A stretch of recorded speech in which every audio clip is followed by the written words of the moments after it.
ഒരിക്കൽ ഒരു കൂട്ടം ഗ്രാമത്തലവന്മാരും അവരുടെ ഭൃത്യന്മാരും രാജാവിന്റെ തീരുമാനപ്രകാരം കൊല്ലം ചാവറ കനാൽ നിർമ്മാണത്തിന് പോയി. നിർമ്മാണം വളരെ മന്ദഗതിയിലാണ് നടന്നു വന്നത്.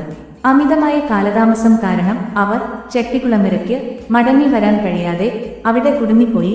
പലവട്ടം നാട്ടിലേക്ക് മടങ്ങിപ്പോകാൻ അനുമതി തേടിയെങ്കിലും അധികാരികൾ അവരുടെ തിരിച്ചുവരവ് നിരസിച്ചു. ആ സമയത്താണ് അവർ കൊല്ലം മുളങ്കാടകം ക്ഷേത്രത്തിലെ ക്ഷേത്രോത്സവങ്ങൾ ദർശിക്കാനിടയായത്. അവിടുത്തെ കെട്ടുകാഴ്ചയിൽ അവർ ആകൃഷ്ടരായി.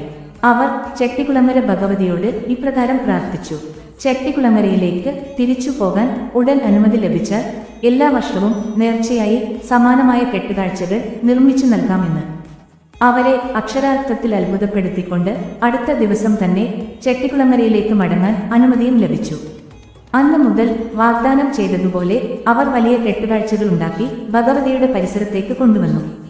അങ്ങനെയാണ് ഭീമാകാരമായ കെട്ടുകാഴ്ചകൾ ചെട്ടിക്കുളങ്ങരയ്ക്ക് സ്വന്തമായതെന്നാണ് ഐതിഹ്യം. ഈച്ചാടി വലിയമ്മ. ഈച്ചാടി വലിയമ്മ സത്യത്തിൽ ഒരു ഭക്തയുടെ പ്രതിരൂപമാണ്. മറ്റും വടക്കുതരയുടെ കെട്ടുകാഴ്ചയാണ് ഭീമൻ. ഭഗൻ എന്ന രാക്ഷസൻ ചോറുമായി പോത്തിനെ കെട്ടിയ വണ്ടിയിൽ പോകുന്ന ഭീമസേനന്റെ ശില്പത്തിന് മാത്രം 3.5 ടണ്ണിലേറെ ഭാരമുണ്ട്. ഉയരം 12 അടിയാണ്. ഉടലിന്റെ വിസ്തീർണം 80 ഇഞ്ചാണ്. ഒറ്റത്തടിയിലുള്ള ഉടലിന് 7 അടിയാണ് ഉയരം. ഉടൽ ഉയർത്തണമെങ്കിൽ കുറഞ്ഞത് 40 പേർ ആത്മാർത്ഥമായി വടം വലിക്കണം എന്നാണ് പറയാറുള്ളത്. കൈയുടെ ഒരു ഭാഗം പൊക്കാൻ 5 പേർ പിടിക്കണം. കൊടി അലങ്കാരമുള്ള ഗദയ്ക്ക് തന്നെ 4 കിലോഗ്രാം ഭാരമുണ്ട്. ഇത്രയും കരുത്തൊറ്റ ദേഹത്തിന് കണ്ണേറ് തട്ടാനിടയുണ്ട് എന്ന് പരക്കം സംസാരമായി. കണ്ണേറ് ദോഷം മാറ്റാൻ വേണ്ടത് ചെയ്യാമെന്ന് അതിവിദഗ്ധരായ തച്ചുശാസ്ത്രജ്ഞന്മാർ സമ്മതിച്ചു.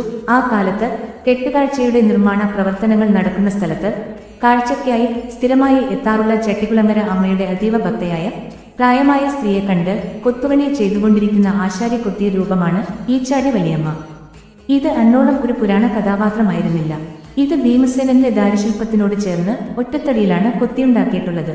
മൂക്കത്ത് വിരൽ വെച്ച് ഒരു നാട്ടിൻപുറത്തിന്റെ ചിരിയുമായി ഉച്ചിയിൽ കെട്ടിവെച്ച മുടിയും ഉന്തിയ പല്ലുമുള്ള അല്പം കുനി മുന്നോട്ട് വളഞ്ഞു നിൽക്കുന്ന മാറുമറക്കാത്ത വൃതയുടെ ശില്പം. ഈ ശില്പം കാണാതെ ഭീമസേനനെ കണ്ണുടക്കില്ല. പ്രധാന ശില്പത്തിനോളം തന്നെ കാഴ്ച പ്രാധാന്യമുള്ളതിന്റെ തെളിവ് കൂടിയാണ്. ഭീമസേനന് പഴക്കുല വഴിപാടായി സമർപ്പിക്കുന്നതുപോലെ തന്നെ ഈച്ചാടി വലിയമ്മയ്ക്കായി വെറ്റിലയും പുകയിലയും സമർപ്പിക്കുകയും ചെയ്യാറുണ്ട്.